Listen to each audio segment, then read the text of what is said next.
would be honored if you would join us. Greetings and welcome to another YouTube episode of Film Stories with me, Dan Cooper. Now, today is the third episode and final episode in this 3-episode arc that I've done. The first episode we talked about Being John Malkovich, the 1999 film directed by Spike Jonze. And the second episode we talked about Get Out, the Jordan Peele directed social thriller just a couple of years ago.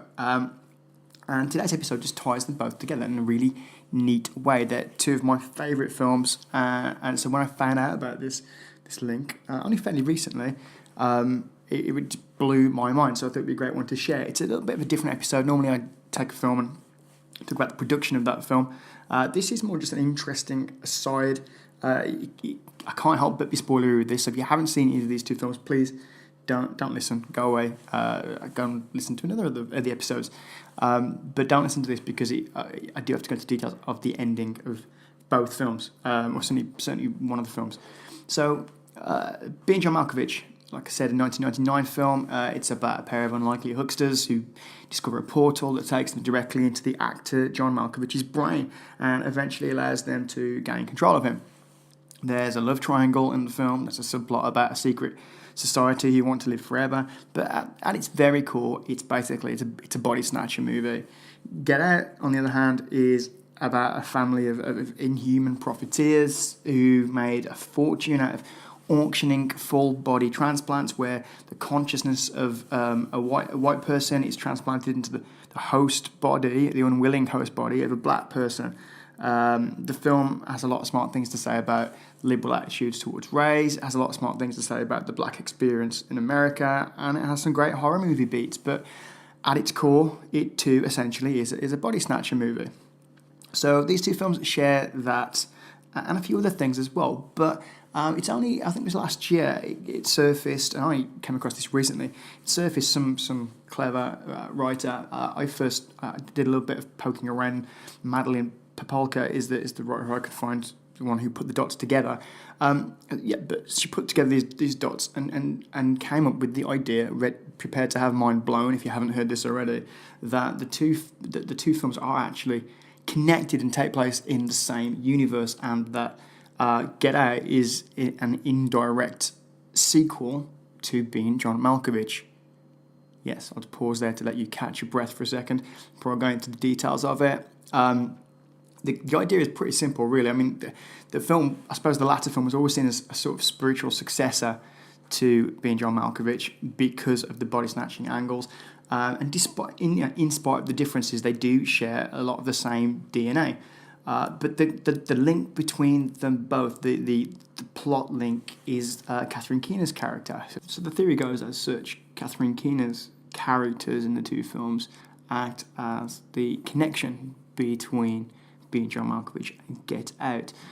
The films are set 20 years apart, and the idea posited by Popolka and developed online by lots of people is that Keener's character, Maxine Lund in Being John Malkovich and Missy Armitage in Get Out, are actually the same character, named differently, but that will get explained away, I assure you. Named differently, but are in actual fact the one and same. Therefore linking the two films, therefore creating a shared universe of sorts. So Being John Malkovich ends with a kind of very fairy tale ending, given how dark the film gets in places. So Maxine, played by Keener, is in a happy relationship with Lottie, played by Cameron Diaz, and together they're raising Emily, a daughter, who was, of course, fathered by John Malkovich under the control of Craig. So, but Craig is present. Craig is trapped. The film does take a slightly dark turn right at the end when we see from a kind of first-person view, that Emily's first-person view, that Craig is trapped within her consciousness. But unlike his previous embodiment of a character, when he was inside Malkovich, he could control him. Remember, Craig was a puppeteer, a master puppeteer.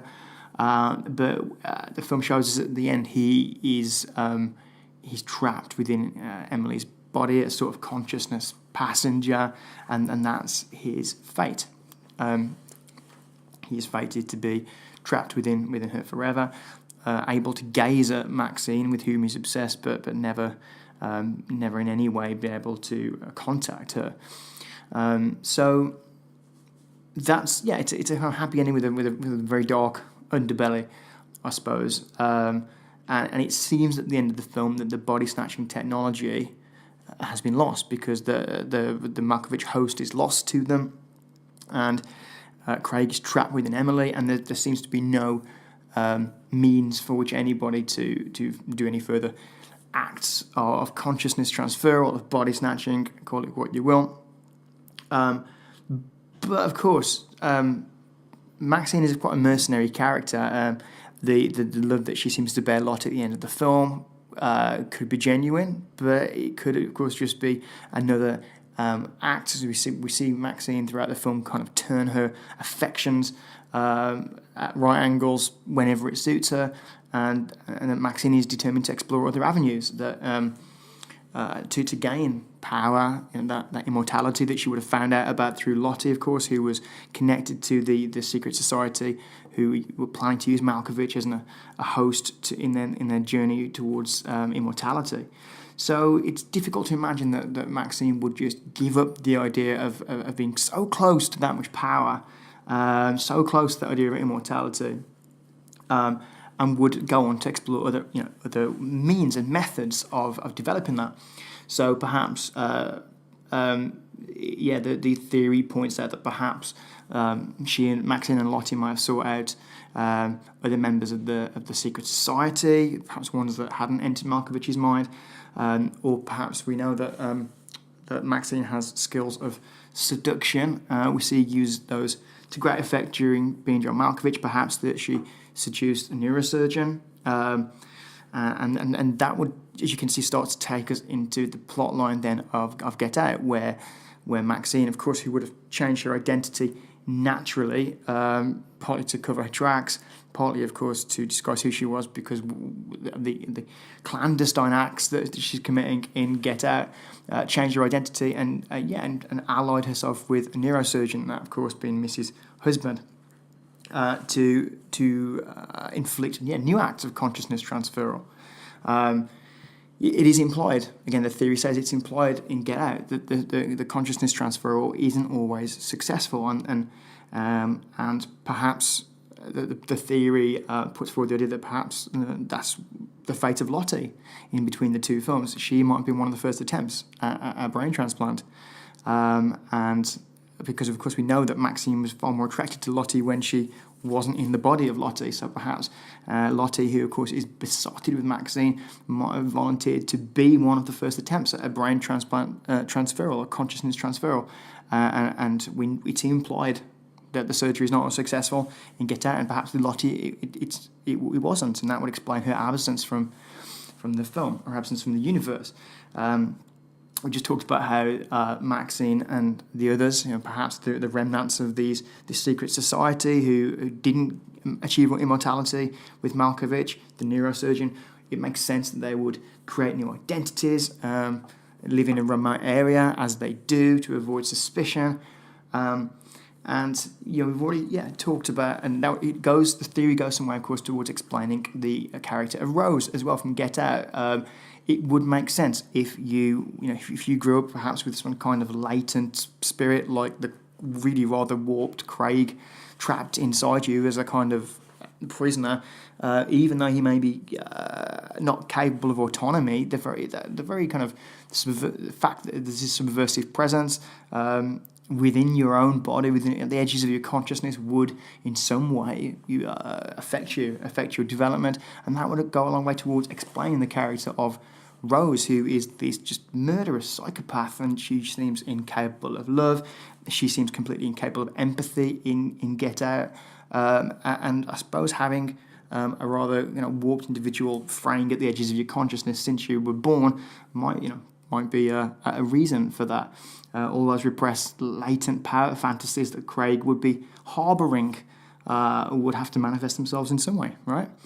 I did mention that Jordan Peele himself, the director of Get Out, approved of the fan theory, and there's a video up on Vanity Fair when he he talks about it and gives it director approval and says, as far as he's concerned, yes, the two films are set in the same universe. He admits that when he cast Catherine Keener, he was very aware of her role 20 years earlier in Being John Malkovich, and he was aware that she would be making the kind of second weird body snatching movie of her filmography, and I think part of that appealed to him. He said that he says in the piece as well that he also mentioned it when he last saw Spike Jonze. He mentioned it to him, Spike Jonze, and he had a good laugh about the theory, which, according to Peele, means that he okayed it. So yeah, there you go. It's official from at least one of the directors that the two films are canon, exist in the same universe.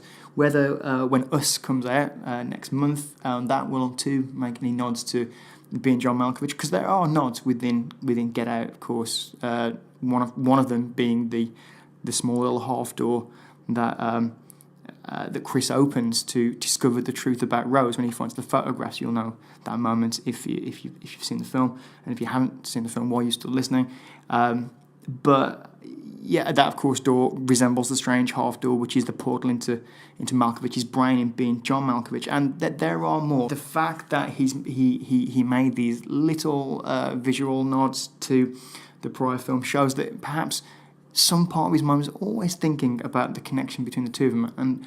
And I gotta say, for someone that is a huge fan of both those films, I find that very, very cool. Before you go, it would be remiss of me if I didn't ask you to hit like and subscribe, because every little bit helps us. We are a growing channel. We're part of the Film Stories project, which is itself a growing project, and every little retweet and subscribe really does help. Don't forget, you can catch more Film Stories. Simon's podcasts are over at any good podcast provider. You can find the website at filmstories.co.uk, where there's also links to take you to Film Stories issue 3 of our print magazine, our lovely print magazine, of which an amazing shot will be showing right now. Don't forget, you can also find us on Twitter at filmstories.pod and on Facebook at Film Stories Online. It's been a pleasure, folks. I'll see you here next week for another film story. Bye-bye.